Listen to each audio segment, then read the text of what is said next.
Woohoo! 1,230 subscribers.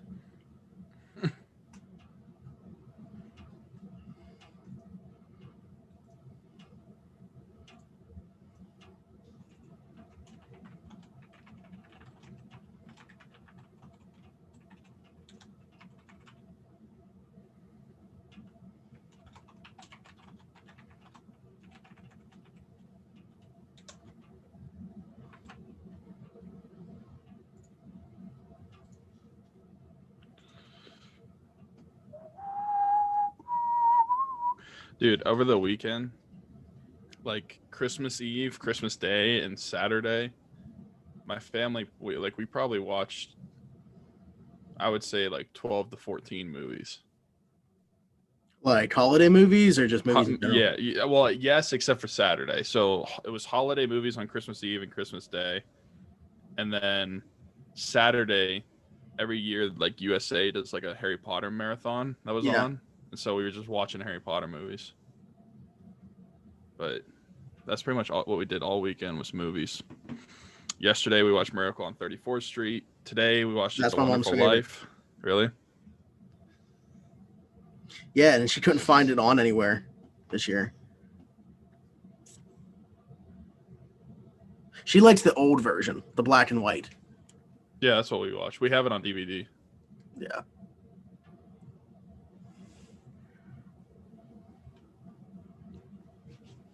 My favorite Christmas movie is an old one as well, White Christmas.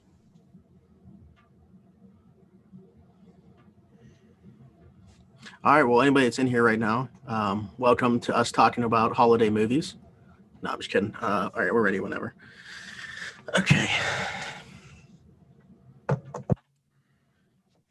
I don't want to be sitting in the way of my new wall art.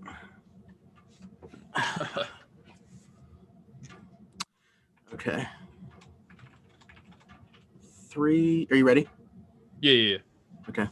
3, 2. Oh, wait. The notes still say about Ryan being on. I just won't read that. Yeah, okay. Yeah, you're smart enough to know that. Yeah. All right, 3, 2, 1. Welcome to Around the 412. We are part of AllSteelers.com and proudly presented by Crowworthy, where winners are serving winners coast to coast with sports, gambling, fantasy, and more. You can follow Crowworthy at Crowworthy on Twitter and visit us at Crowworthy.com. You can also visit the Pittsburgh City page for podcasts just like this one, blogs that Smitty is writing, fantasy, and more. I'm Tyler, and with me as always is Smitty. Merry Christmas, man. How you doing? Very true about the blogs that I'm writing. I actually just wrote one yesterday that got scrapped before it got published. So I wrote an article about like the Steelers, what they could potentially do on Sunday, as far as like, sitting guys, resting guys, whatever it might be, like different scenarios that they could play out. So I saved it as a draft for the editor at Crowworthy. Shout out to him, by the way, for him to go over. And 15 minutes after I saved it, Tomlin has his press conference and announced that Mason Rudolph's starting on Sunday. So I was like, well, you might as well just scrap that article. So I put out another one today. I don't think it's out yet. I think that he's still editing it. Anyway, it's going to be an in-depth look at Alex Highsmith, the person and player, the guy that, we were expecting to be the future, opposite of TJ Watt. And because of unforeseen circumstances with the injury to Bud Dupree, has become not just the future, but the present. So it's going to be a good article. I'm excited for it to come out and for you guys to read it. But again, I don't think that it's out yet, unfortunately. Also, I don't know if this is an omen or what, but I just found, how like we were pulling names from the hat for the prizes and stuff. Yeah. I just found one piece of paper sitting on my floor right now. I have no idea where it came from. And it's Mike Allsworth's name, Mike in Illinois, just sitting on the ground here. So I don't know if this is some type of omen. Maybe we should just send him something. Maybe this means he's going to win the Mike Hilton helmet. Maybe it does. That's true. We are giving that away. No, but okay. I hope you guys can appreciate the look as well. It's Browns week, and this is what Cam Sutton notoriously was photographed wearing. Was that just last year, or was it the year prior? I thought it was last year. Either way, during Browns week, he walked into the stadium actually wearing this. That's some hero type stuff to actually wear this on a game day against the Browns. But anyway, I had to purchase it. I got the sunglasses on too. He wasn't wearing a hat in the picture, but I wear a hat because of where everybody knows about my hairline. I mean, we don't need to keep harping on it. we know what's going on. But we're here. We're ready to talk some Steelers. I'm happy that we got a win to talk about now. Last episode, we were kind of in a down mood coming off that 3-game losing streak. Looked like it was going to potentially be 4. Then that second half hit Ben Roethlisberger. I don't know what happened at halftime, but everything just completely changed. Flipped the script, if you will. The lower body mechanics that still looked like an issue in the first half, all of a sudden those were gone. We're finally seeing them push the ball down the field. I have no idea what changed in this game. They're not saying, I don't think that Ben ever would throw Randy under the bus like that, but he made it seem like there was nothing as far as like him just taking over play calling that changed. So I don't know what happened, but we saw a different football team in the second half. Yeah, and I'm really happy that we did, because for those of you who listened to our last show, I was very, very negative. Whenever we were giving predictions for the games, I thought that we were going to lose. And especially going into halftime, I thought we were going to lose. Per my tweet, I was about to say, who's getting some PS5s? I'm a little over $3.5 million in debt right now. For those of you who don't know, if you like that tweet, your PS5 will be in the mail shortly. But yeah, I confused as to what I was watching on Sunday, because the first half, it looked like the same old boring offense. They're not being able to get anything going that we've seen for the past 3, 4, 5 weeks. And then halftime comes around, and about halfway through the third quarter, it just completely flipped the script. And like you said, there really is no explanation for it. I can't really say what was happening. All I know is that everybody.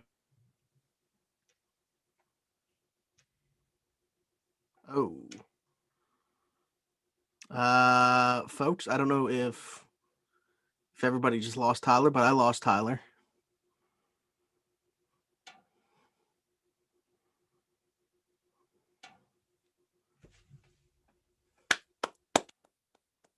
Might as well get out of the way early, right? I feel like this happens once every episode. So, I mean, at least we're getting out of the way before we even really get deep into things here.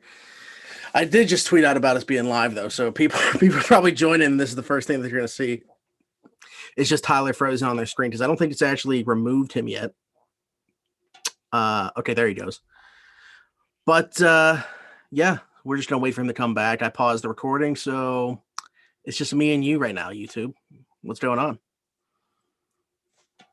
Like I said, I hope you guys really do appreciate this shirt. I bought it literally just as like a joke, but I mean, I am going to wear it from time to time. I'll probably wear it every time that we play the Browns.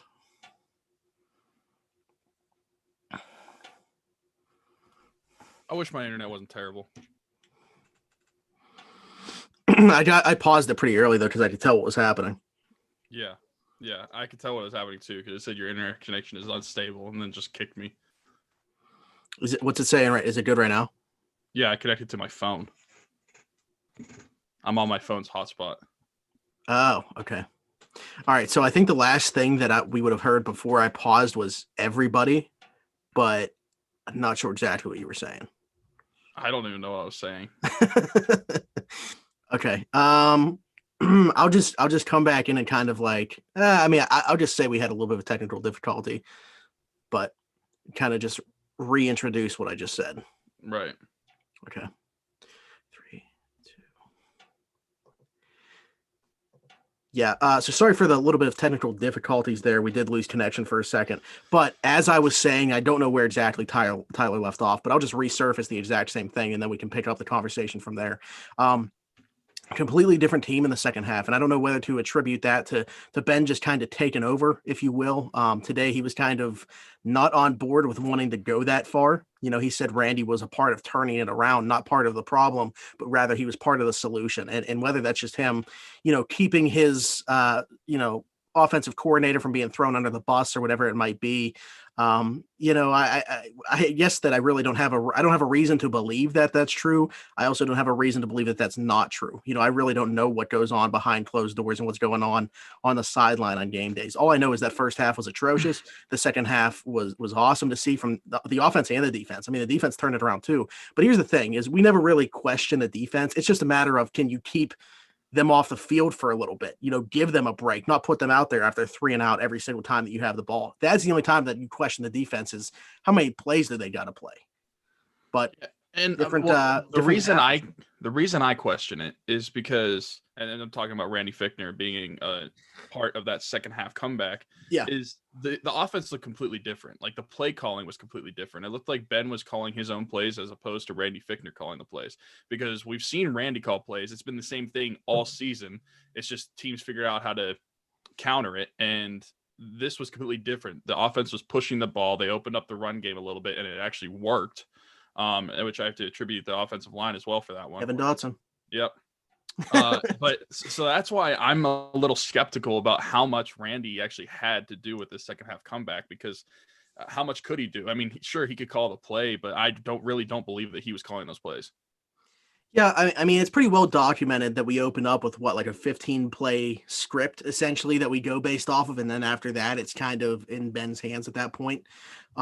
In those opening scripts, they've been pretty much atrocious, other than the game against Tennessee, where we have the one opening possession touchdown that we have this year. So yeah, I can definitely understand why there would be some skepticism from people as far as like how much Randy had to do with that second half comeback. And it's weird because going back to that Monday night game against Cincinnati, we came on here and had the conversation after where Ryan Denon, the Crow-mish from Crowworthy, was on with us. And I said that, it was nice to see actually from Randy, him put some wrinkles in that offense, that Canada influence, saw a little bit more play action, open up the game. And the biggest problem was Ben just wasn't hitting on the throws, but it was nice to see them try to throw a different look at somebody. And against Indianapolis on Sunday, I felt like that really wasn't happening in the first half, and I was wondering why.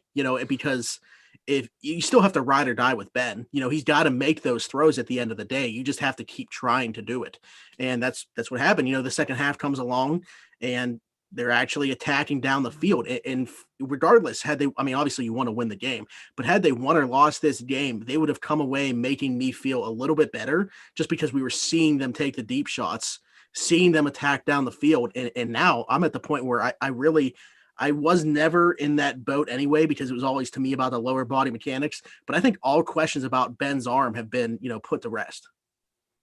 I agree with you. I think that Ben performed very well on Sunday, and it was just different. Like the weeks before, we said for weeks, this offense is ride or die with Ben Roethlisberger. The whole team is really. The defense could do whatever they can, but if Ben is not playing well, it won't matter because the offense will score. So I agree that Ben's arm has looked good, and those lower mechanics figured themselves out. I was just literally puzzled watching the game in the second half. I didn't know what team I was watching because I had no intention of them coming back. As soon as they went up 24-7, the Colts did, I was just like throwing the bag in the game, or the game in the bag. I didn't think the Steelers had any shot of scoring 20 points, let alone winning the game. Well, that's what I was about to say, is if you remember on here, I did pick the Steelers to win the game, but I said that Indy would have to score less than 20 for that to happen. So I thought that that's what it was going to be, like a 20-17 game, somewhere around there.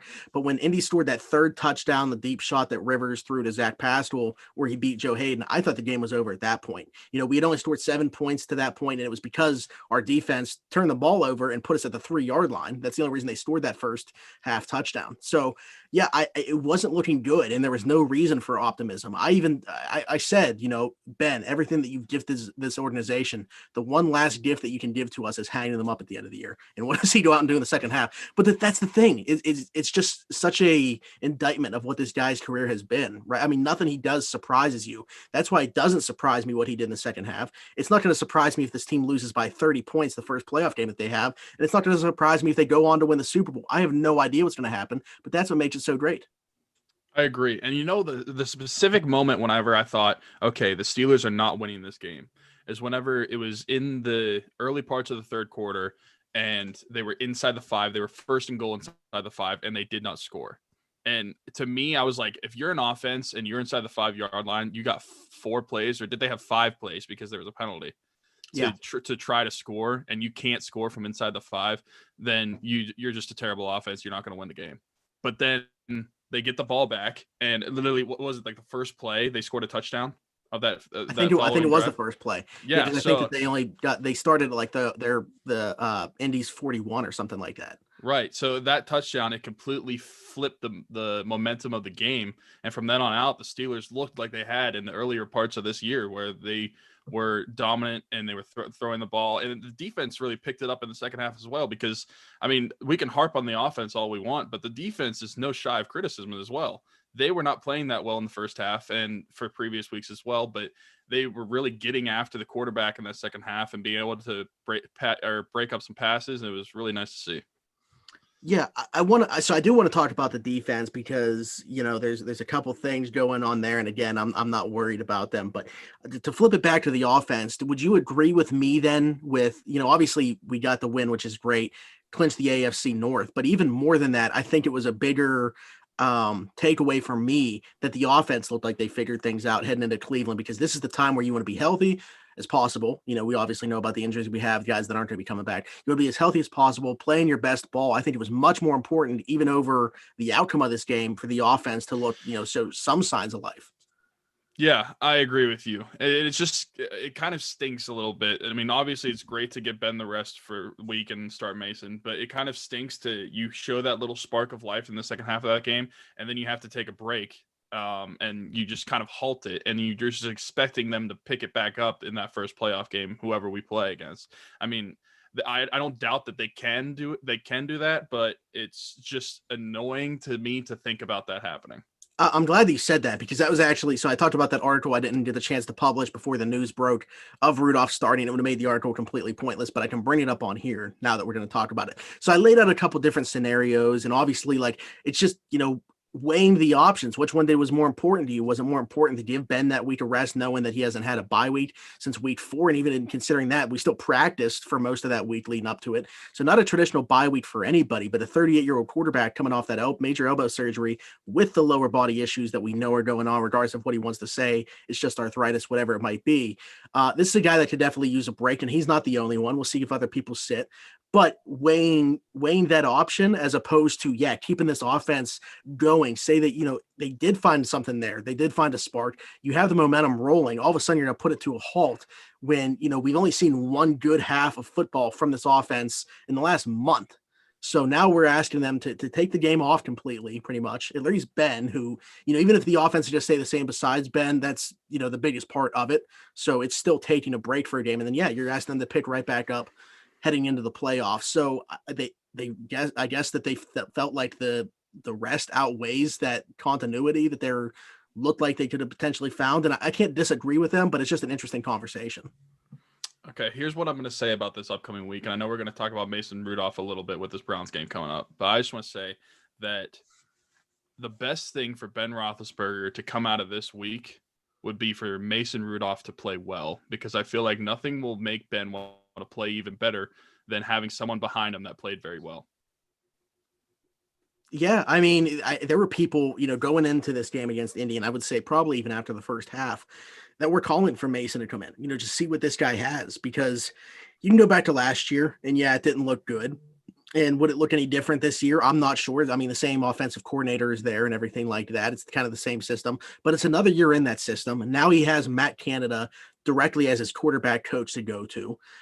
So, who knows? Maybe it would look a little different. And I don't want to say like he's breathing down the neck of Ben Roethlisberger, because I don't think that that's the case, at least internally, but externally. I know that there were people in the fan base calling for change, and maybe not even necessarily for Mason Rudolph, maybe for Josh Dobbs, the third guy in line right now. I think that I've probably seen even more of that than for Mason Rudolph, but people regardless calling for Ben Roethlisberger to take a step back and sit on the bench for a while, maybe just as a wake up call. So if Mason goes out and plays well, and that's not going to mean, again, internally, the Steelers would never make this decision, but if it could light even more of a fire for Ben to continue that play that we saw in the second half against Indianapolis, knowing that there is a guy behind him that did play very well in this system to come in should these struggles persist. I mean, it could do something for him. I mean, I think that the chip on the shoulder is a very underrated thing when it comes to sports. Yeah, and I think I would relate the fan base wanting to start a different quarterback, or not start, just bring in a different quarterback during that game. Kind of like in a hockey situation where you change the goalie, just to spark a little fire underneath the team, because it's like a wake up call for the rest of the team, not just that quarterback. That, okay, this is happening, this is real, we need to pick it up right now, because I mean that's our franchise Hall of Fame quarterback that just got benched for this scrub. Look at him last year, but I mean, so that's what I would relate to. But I'm really excited for this Browns game coming up. Yeah, and let's take a step back once again just to this Indy game and talk about the fact that they did clinch the division. They are AFC North champs. We were hoping it would come the week prior against the Cincinnati Bengals, and kind of go into these next 2 weeks either being that number 2 seed and having control of that, or maybe Buffalo losing. That didn't happen. So Buffalo's the 2 seed, we're the 3 seed, and the fact that we're sitting Ben kind of makes you feel like they're probably content with being that 3 seed. But this is a team that won the division with a 38-year-old quarterback coming off a major elbow injury, without having a bye week. I mean, 2020 just being such a weird year. I do see this as an accomplishment. I know people are saying like Super Bowl or bust, but I think in such a weird year, that winning the division is something to celebrate. I don't know where you stand on this, but I still do think it's an accomplishment and one that we both predicted to happen. Yeah, and I mean, no matter what, you're in Pittsburgh, so it's always going to be Super Bowl or bust for this fan base. But I think we need to take even further step back, just outside of this year, and you go back to looking at last year's team, that 8-8 team, the way the offense played that entire year, and the impact that having Ben Roethlisberger back this year has made on this team. It just shows a bigger picture of like what this fan base and this team is going to miss whenever he's gone, and I think it's a huge deal that they won the division because when's the last time we won the division? 2017? Yeah. So it's been a few years. We haven't even made the playoffs the last couple of years. So I'll take a division win for sure. Yeah, and I think that's a good point too, as far as the appreciation for him. For him to come right back after that injury and lead us to a division championship, with the window continuing to close. Who knows what's going to happen next year? So many free agents. Ben not getting any younger, and him showing the signs of regression this year, if you will. It's going to be interesting for me. One of the more intriguing storylines is the fact that Randy's contract is up as well, the offensive coordinator, with Ben with just 1 year left on his deal. I mean, does he just did a 1-year deal? I don't know what's going to happen. I think that's one of the more intriguing storylines, but with so many free agents after this year, I just think that we have to relish in everything that this team accomplishes this year, and it starts with winning the division. Now it's about seeing how many playoff games we can win. I'd also, hey, even though Mason's starting Sunday, they're still going out there to win. I would love to keep Cleveland out of the playoffs. That is one of the best storylines, I think, of the entire football season. If Mason Rudolph is able to keep the Cleveland Browns, and now obviously we need some other teams to win as well, but if he's able to keep them out of the playoffs, that would be such a surreal feeling as a Steeler fan. After everything that came out of that game last year, it would just be like the cherry on top of the whipped cream. It would be amazing. Okay, so we can move on to talk about this Cleveland game that we hope happens. We can talk about that a little bit as well, because I don't know if you've been paying attention to the storylines, but just over the last couple of days, actually going back to last week's game, Cleveland's had a little bit of a COVID situation going on internally with them, but we're about halfway through the topic list. So let's pause for some station identification. I'm just kidding. They say that on the radio if you ever listen to a sports game on the radio. But I do want to tell you about one of our sponsors. That's Manscaped. This is a new ad read, so bear with me if you will. Listen up, fellas. 2020 sucked. It's new year, new balls with our sponsors at Manscaped. Manscaped is the best in men's below-the-belt grooming, offering precision-engineered tools for your family jewels. They help over 2 million men all over the world with their top-of-the-line products. If you let go of yourself in 2020 while in quarantine, and I can relate to this, Manscaped is here for you to reboot and stay clean and shaved in 2021. I have all the products I talk about all the time. Tyler has all the products. He talks about it all the time. Even the stuff that, people I feel like let fly under the radar, the cologne, the body wash, it has a very distinct scent, and it's a very appealing scent. I wear the cologne as my everyday cologne, other than on Sundays. On game days, I got to go with the Juju 2500 cologne, just for superstitious reasons. I'm sorry, Manscaped, but every other day of the week, you have my attention. Anyways, phenomenal products. I love them all. Manscaped is here to give you a fresh start in 2021 with their Perfect Package 3.0 and has all the right tools just for the job. Come out of quarantine with clean balls thanks to the Lawnmower 3.0. This waterproof and skin-safe trimmer will reduce nicks to your 2 best friends. The 3rd generation trimmer has a light to give you the glow that you need in 2021. It's also time to freshen up down there this new year. The Crop Preserver is an anti-chafing ball deodorant and moisturizer. You already put deodorant in your armpits. Why are we not putting deodorant on the smelliest part of your body? That's a very good question, actually. Never thought about it before Manscaped, but I'll be thinking about it every day for the rest of my life. And for your on-the-go freshness, you'll love the Crop Reviver Ball Toner Spray. I use that on a pretty regular basis as well. Tyler's holding them up as we speak. If you are watching this on YouTube, if you are not, please go back and watch the video. 2020 was awful, so make sure your boys are refreshed and ready for new beginnings in 2021. Manscaped even threw in their shed travel bag to keep all your goodies stored comfortably. Speaking of comfort, the Manscaped anti-chafing boxer briefs are also included in the Perfect Package 3.0 and are hands down the best underwear you will ever wear. I believe I'm wearing them right now, but I'm not going to show them to you guys. A guy with hairy balls is like the year 2020. Do not be that guy. Get 20% off plus free shipping when you use the code 412 at manscaped.com. Your balls will thank you, and you can thank us. Again, that's code 412 at manscaped.com. That gets you 20% off plus free shipping. Speaking of hair, when is the beard going to come off? I said when the Steelers ran for 100. I don't know that that's going to happen. So I'm probably it's going to be hockey season soon. So I'm actually pretty excited about that. We're going to be able to have a new show, finally talking about not just the Steelers. I feel like people have kind of put us in this category where we're just a Steelers show now. That's not the case. We just haven't had much to talk about, although Josh Bell did get traded. Joe Musgrove might be next. Oh, it's funny. We used to be known as like Pirates people because all we had were like Pirates or like Pirates prospects on. So right now we're it's just it's just the way that the 2020 has gone and everything like that. Like it's just kind of the way that it's been. But no, I mean, I'm excited to start talking about the Penguins again and the Pirates shortly after that. But anyway, where was I? Oh, what I'm going to switch to probably is when Tristan Jarry has his first shutout. Okay. So game 1 against the Flyers. Potentially. Yeah. I mean, as long as it has to be once Steelers season over, it would transition to that. Should the Steelers not have a 100-yard rushing game? Listen, I love your face. Don't get me wrong, but it's just a lot going on right now. You look very Amish. I know. That's the thing. It would be different if it was just all around, but it's not. My mom actually made the comment that she thought that I was shaving around this. I'm like, no, like why would I do that? Like it just doesn't grow there. But okay, let's talk about it. It's Browns week. As we already kind of talked about a little bit, Mason Rudolph does return to Cleveland to start this game in place of a resting Ben Roethlisberger. First and foremost, what are you expecting to see from Mason?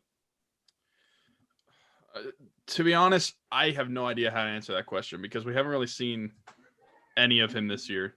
We saw a little bit, but based off of last year, I'm expecting to see a dumpster fire. But I think that he actually has a quarterback coach this year, and I think being able to sit under Ben another year is going to be able to help him. So I'm expecting to see average quarterback play. That's what I'm hoping for. If I can get average out of Mason Rudolph, I'm happy. Yeah, I mean, I definitely agree with you, but I think that people are kind of underrating how big of a game this is for him. Like the spotlight is going to be on him, maybe not like externally, but internally, he's trying to show that he could be the next guy. And this is kind of an audition, in my opinion. I understand that he had the extended audition last year, but like now he really has to answer this because you talk about a guy going into next year and is the last year of his contract. So this is a big moment for Mason Rudolph. And you talked about it, another year of experience, finally having a quarterback coach. I would say that the offensive line, the addition of Kevin Dotson at least makes me feel like it could be an improved offensive line in front of him. Granted, I don't know, some of those guys could be resting. That's another thing that I want to talk about. That's what I was going to say. We don't know what weapons he's going to have either. Yeah, I would assume, Claypool being a rookie and not really dealing with injuries this year, I think he'll be out there. But I was going to mention Eric Ebron as well. He has dealt with injuries recently. Is he out there? Deontay Johnson's been battling some injuries this year. I don't know if he's going to be out there. I would assume we see some more reps for a guy like James Washington, who's been used sparingly this year. So it's going to be interesting. That was going to be my next question, though, to you is who do you think we see besides Ben not play in this game? I agree with you. I think, at least I think you're saying Ebron. I don't think he'll play. When it comes to the receivers, I don't know. It's tough because I feel like all of them could play, but then there's a couple that you could sit. Like you could sit Deontay Johnson. I could see a scenario where they expand Ray McLeod's role since the game doesn't really have much meaning, and you could sit a guy like Juju. Or like some more experienced I think that they protected Deion Kane this week as well. Maybe he comes up. Yeah, so I mean, you've got guys that can fill in this role because it's like we said, this game isn't an absolute importance for the win column, so you can have other guys play. Now, when it comes to the offensive line, Kevin Dotson is going to be playing. Villanueva is going to be playing. Chooks is going to be playing. When it comes to center and guard for DeCastro and Pouncey, I am not so sure about those guys. I think they both sit. And yeah, I think that you've got reason to sit them. They haven't had the best year when it comes to health wise, so I think it'd be smart because you definitely want those guys to be ready for round one, because without them, I mean, even with them, the offensive line has struggled, but without them, I don't even want to see that offensive line. yeah, Pouncey not necessarily banged up a whole lot. He missed a game due to COVID, but DeCastro, I feel like he's been battling injury all year. I mean, obviously didn't open up the season due to injury, and I feel like that's just kind of been lingering, and that's why we've seen a drop in his play. I don't think that he's fallen off a cliff in terms of ability. So I think that he'll be back to his normal self next year, but, can a week off do him some good? And if that's the case, I would have been advocating for him to sit earlier in the season, to be honest with you, and get fully healthy. But regardless, he's been playing through whatever this is, it looks like, and giving him a week off, I think, would do him some good. So I think he would be a guy that sits. And to turn it around and look at the other side of the football, is there anybody on defense that you think immediately is like a guy that you would say isn't going to play in this game? Cam Hayward, I see no reason to play him. Why risk his injury? I mean, I I don't think they'll sit TJ, but I would sit TJ because why even risk it? Yeah, I do know that he has a chance to make some history in this game on Sunday, though. Yeah. So for that reason, I don't think that they will sit him completely. But say he gets there, in the first half, maybe he sits the second half. A guy that I would look at, though, is Tuitt. You mentioned Hayward, but Tuitt's the one that he doesn't practice the same day that Ben doesn't practice. Every Wednesday he sits out for non-injury related. Maybe just going back to last year, the pec injury. I'm not sure what it is, but he they limit his reps every week in practice, and he could be a guy that I think would sit. And the other guy, Joe Hayden, same age as Cam Hayward, but plays cornerback. They tend to, fall off a cliff much earlier than defensive linemen. And not that Joe Hayden has, but again, if you have a chance to give the guy some extra rest, why not do it? I mean, I know Minka is a young pup and he's got a lot of football in him, but honestly, why not Minka as well? Why can't you add in another safety? Like Sean Davis played plenty of free safety for us. Why not just put him in there? I think since there's no meaning for this game, whether we win or lose, I just would rather sit players than play them and risk them getting injured. But I mean, that's just my mentality. So obviously the team doesn't feel that way either. But I don't know. There's a lot of guys I would sit. Yeah, and again, I can't necessarily disagree with you, but as I brought up a little bit earlier, they still have the outside shot of getting that 2 seed. I mean, Buffalo plays Miami. It's not like they're playing Jacksonville or New York, So Buffalo's in a position where they got to win this game, or if we beat Cleveland, all of a sudden we're the number 2 seed and they're the 3 seed. And I know that that might not mean much for the first round, but say those two teams should collide in the second round for a rematch for a spot in the AFC Championship. Who's going to have home field advantage? That could be determined this week. Yeah, I see your point.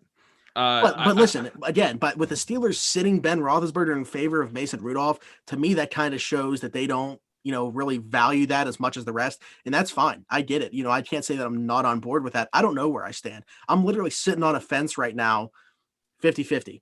And I'm fine with whatever decision they make. But, sitting Ben, I can't say I disagree with it. Yeah, I tend to be more on the side of keeping guys healthy because I feel like you would rather have the guys healthy for the game, no matter where it's going to be played, than play them and something happens and someone gets hurt, but you get the 2 seed. I would much rather just not play them and keep that 3 seed. Right.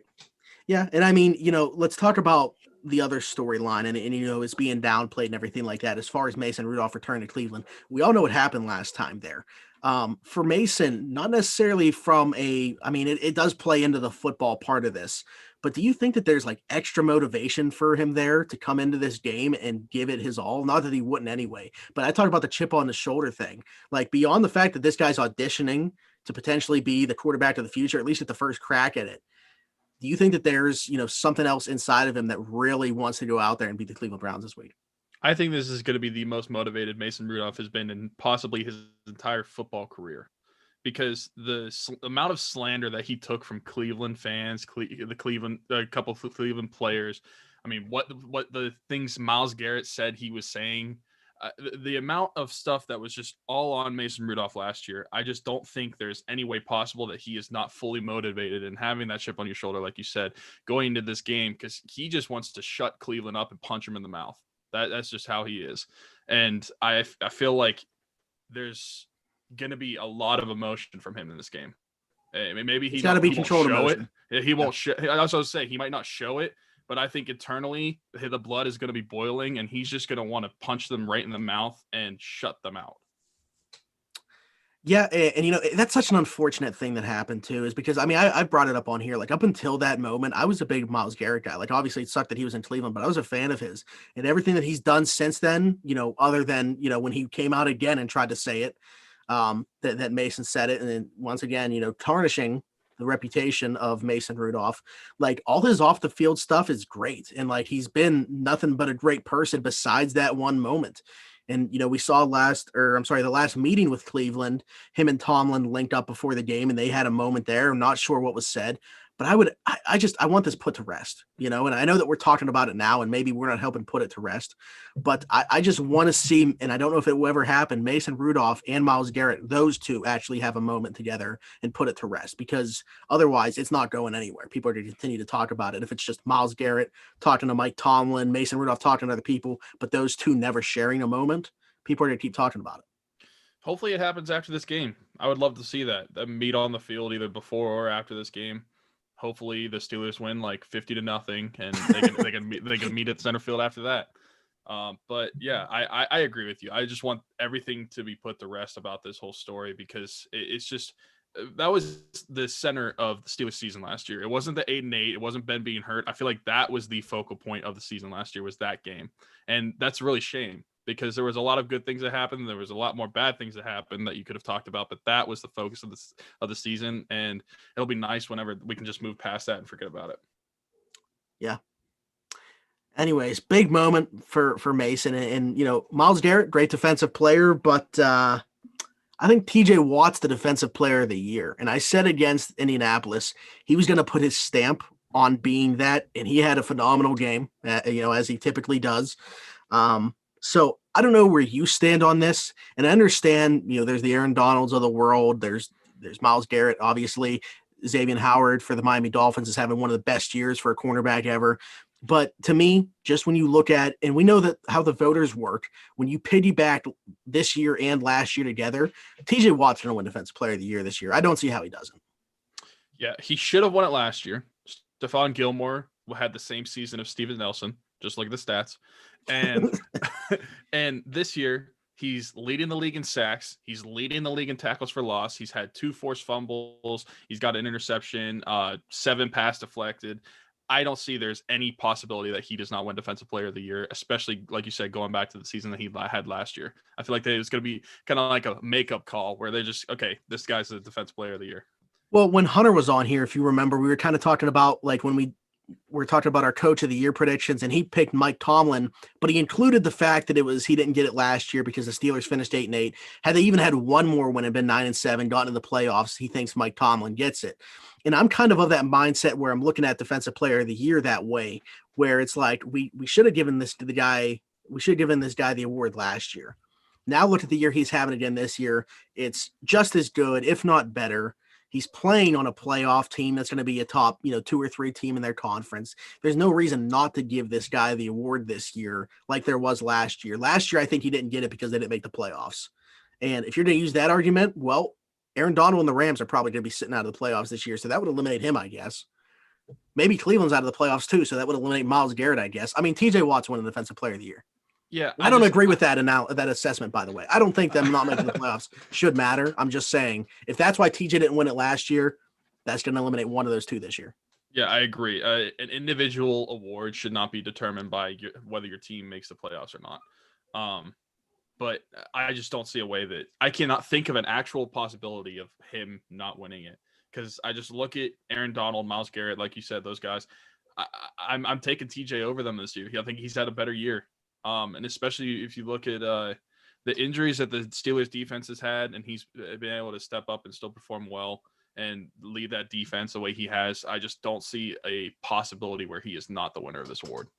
If you look at Aaron Donald and you look at Myles Garrett, both those guys, great at getting after their passer and great at stopping the run as well. If you look at TJ Watt, he does both those things, and he's also a guy that you can drop in coverage and is very good in that aspect of the game as well. Now, I mean, if you want to put him on a guy like CeeDee Lamb, that's probably not going to go over smoothly, but the way that they utilize him for the most part, dropping him into coverage, it's good. And you don't want to do that too much because obviously he's the best when he's rushing the passer, but it's something that is in his arsenal. And we talked about the way that he gets his hands up at the line of scrimmage, deflects passes, saw the interception on a opening night against the Giants that he had. I mean, this is one of the most, if not the most versatile edge defenders that you have because he can do that. He's not just a guy that you put in and just have him, hey, go rush the passer, hey, go stop the run. He can do it all. If you need him to drop in coverage, he's going to. Just don't make him do it much because he's best when he's just going after the quarterback.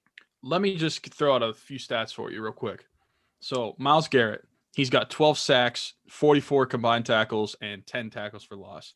Aaron Donald, 13 and a half sacks, 41 combined tackles, 12 tackles for loss. TJ Watt, 15 sacks, so leads by a sack and a half, 53 combined tackles, leads by like 12, and 23 tackles for loss, leads by 11 or 12. So I just don't see. And then if you add in the pressure, the QB pressures, the QB hits, the knockdowns, I mean, yeah, he's the lead leader in pretty much all QB of those hits, categories. He is 41. Aaron Donald has 26, and Myles Garrett has 18. And granted, it's a different circumstance. Aaron Donald, I still think, I don't know that TJ Watt has passed him as far as if you're just saying who's the best defensive player in the NFL. Because it's a little bit different, different responsibilities. Aaron Donald plays inside, and for him to have he's a defensive tackle, sacks, so I feel like his stats are more impressive than a lot of these outside guys. Yeah, for him to have 13 and a half sacks on the inside when he's getting double, triple teamed, I mean, that's phenomenal. But I think that you just have to break it down and not look at the body of work, just look at this year. And I think that TJ Watt's having the most versatile year out of everybody across the board on defense. That's why I think he's the defensive player of the year. Dude, last year he had 8 forced fumbles. Yeah. That's crazy. I didn't even realize that. I don't know how many were recovered, but yeah. I mean, still, he had 8 forced fumbles and he recovered 4 fumbles himself. Yeah. Pretty nutty. Okay, so, I mean, regardless of what happens this game, we know that we're going to be in the playoffs. All the scenarios are out there. I'll ask you 2 questions, and I'll start with one. Is there an opponent that you would rather face? Okay, so I have 3 questions, actually. Is there an opponent that you would rather face than anybody else? Is there an opponent that you don't want to face as opposed to everybody else? And at the end of the day, who is it that you think that we end up facing? All right. Can I just look at the playoff? Yeah, I was looking at this today, actually, which is why. Okay. So what were your 3 questions? Sorry about that. So, one, who is there a team that you want to play out of the potential teams that we could? Okay. Like you over everybody else, this is the team that you think we match up best with. I don't want to say it would be easy, but again, it's just the best possible matchup for us. On the reverse side of that, is there a team that you would love to avoid because you think they're a terrible matchup for us? And then the third one was, at the end of the day, who is it that you think that we end up facing? We're just talking the first round? Yeah. Okay. I would love to avoid. Well, okay. What teams are the possibility? Is it the Colts, Browns, Ravens, Dolphins, Titans? Yeah, all 5 of those. It's a very outside chance, I believe, for the Titans, but I think that's the least likely. Okay. Okay, the team that I would least or most like to avoid is. Man, this is tough. Am I stupid in saying the Browns, honestly? I know we play them next week, but I don't know. The Browns, maybe.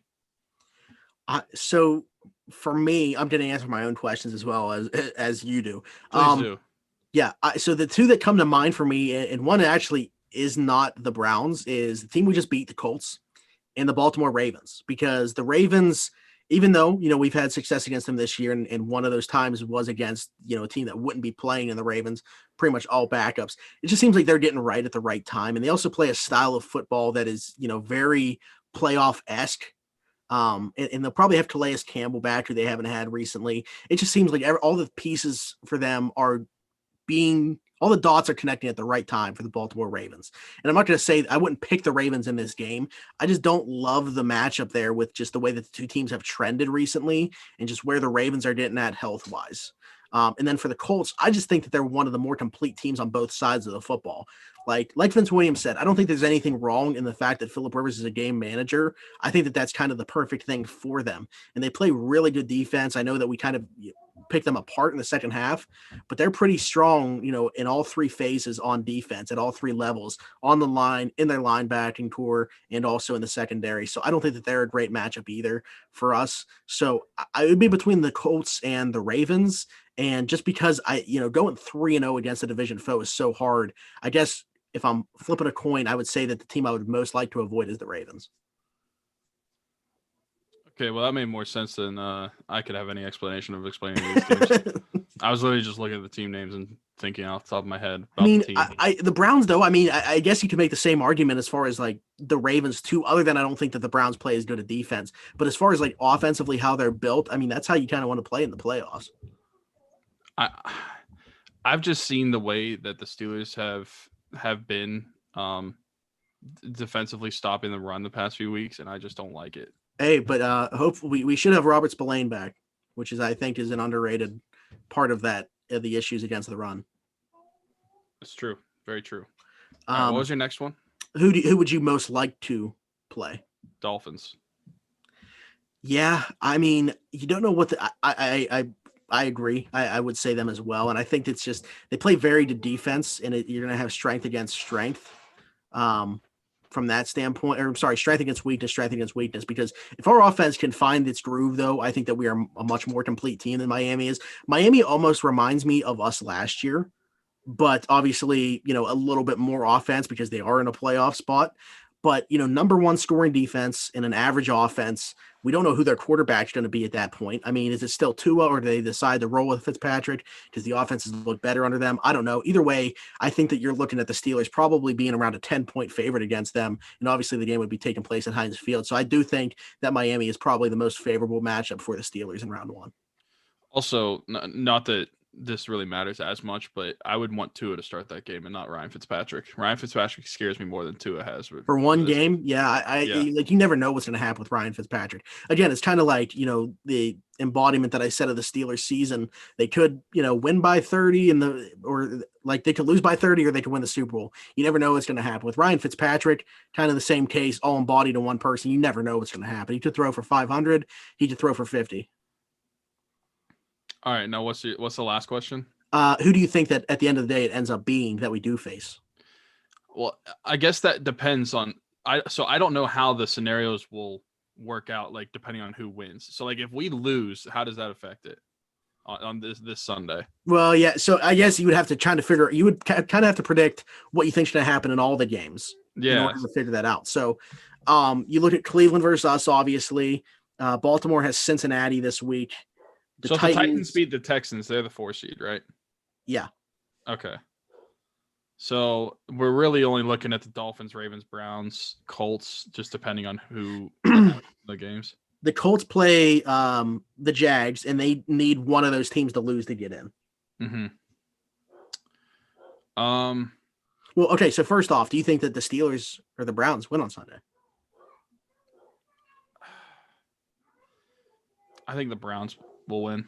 Okay. So there's a lot more riding on this game for the Browns than it is for the Steelers. So in my opinion, if that's the case, if that's what happens, I don't think that the Colts get into the playoffs. Right. Because, so really like I said, you have Baltimore against Cincy. If Baltimore nothing to play for, I might take Cincy. Cincinnati's great in week 17 for whatever reason, but they're typically playing teams that don't have much to play for. Buffalo plays Miami, which is interesting. So if Miami loses there, then would the Colts be in with just a Miami loss? Possibly.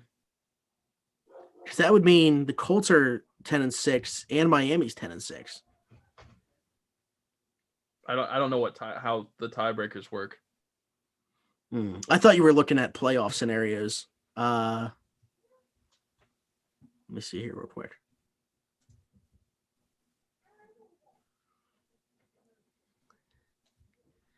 Um, I don't know. Playoff scenarios confuse me. the Colts clinch wildcard spot with berth and win and Ravens or Dolphins or Brown. Yeah. Okay. So if the Dolphins lose to the Bills and the Colts win, it would be the Dolphins out. Okay. So I don't know what I'd be more inclined to say that it's more likely the Dolphins are going to be the team that's out. There's no way. Yeah, it doesn't seem like the Bills are going with the Steelers approach. I don't think that they're sitting guys. Yeah, so when I'm looking at that, I think the Dolphins are out because I don't think they're going to beat the Bills. Okay, so then you have the Colts slide into the 7, the Browns go to the 6, and the Ravens go to 5, which means if we're the 3, we have the Browns again. So we did essentially have a home and home against them. Okay, just to ease my brain, since we just said that scenario, I'll say we'll play the Browns twice. It's the most likely. I think it's like a 34% chance or something like that. Yeah, I think we'll play the Browns twice. Yeah, I'll just say that because playoff scenarios are just confusing. I know they list them out, but I don't like looking at them. There's a lot of moving parts. I'm with you. I think that it ends up being Cleveland, and I'm fine with that. Yeah, and after hearing you actually thoroughly explain your reasoning for the Ravens and Colts, and besides me just looking at the team names and picking a team, I agree with you. I think the Ravens would be the worst team for the Steelers to play, so I'll take the Browns. I mean, I'll take anybody. We're getting playoff football, Steelers playoff football in 2020, but I'm excited. It's getting close. Next week we'll know for sure, and we could be talking about their known opponent as opposed to who we think. And it will be 2021, not 2020. True. Yeah. Hopefully that next year is a lot better than this year has been. Okay. Well, I think that wraps it up. Pretty quick show tonight. Yeah. How do you like my new hoodie? Sarge said it looked like a Bruins jersey. I saw him say that. Yeah. I like that the sleeves look like the legit jersey sleeves. Right. And if you put the hood on, it's got the oh, nice stripe down like the helmets have. Yeah. No, yeah, it's nice. Okay, well, other than that, I think that about wraps up. So I'm gonna tell you guys about Keats Barbershop, which is an old-fashioned barbershop. It's located at 180 Brighton Avenue in Rochester, PA. He's open 11 to 7 Tuesday through Friday and 10 to 4 on Saturday. Every Tuesday, there's $5 off for military personnel, first responders, and nurses. Again, that's Keats Barbershop at 180 Brighton Avenue in Rochester, PA. Also, I got to tell you guys about a company called Bench Clears, which is NHL jerseys in the form of a tank top. So it looks like a NBA jersey. We can just say that, but it's NHL jersey material. And when you go to their website, benchclears.com, you can use the code Crowworthy, all one word, CROWWORTHY. That'll get you 20% off your order. I've checked out a lot of their stuff. I'm probably going to be ordering one of them soon. Right now, obviously not going to be wearing it, but in the summer, sun's out, guns out. You could be sporting the pens in tank top form. Other than that, thanks for listening to Around the 412. This has been a presentation of Crowworthy. Winners are serving winners coast to coast with sports, gambling, fantasy, and more. Follow us on Twitter at Around the 412. Follow them at Crowworthy. Visit the Pittsburgh City page at crowworthy.com for podcasts like this one, blogs, fantasy advice. Oh, fantasy's over. What am I talking about? I'm a champion, by the way, yet again. Gambling advice from Ryan Platt, maybe, and more. Other than that, we'll talk to you next time. Bye-bye.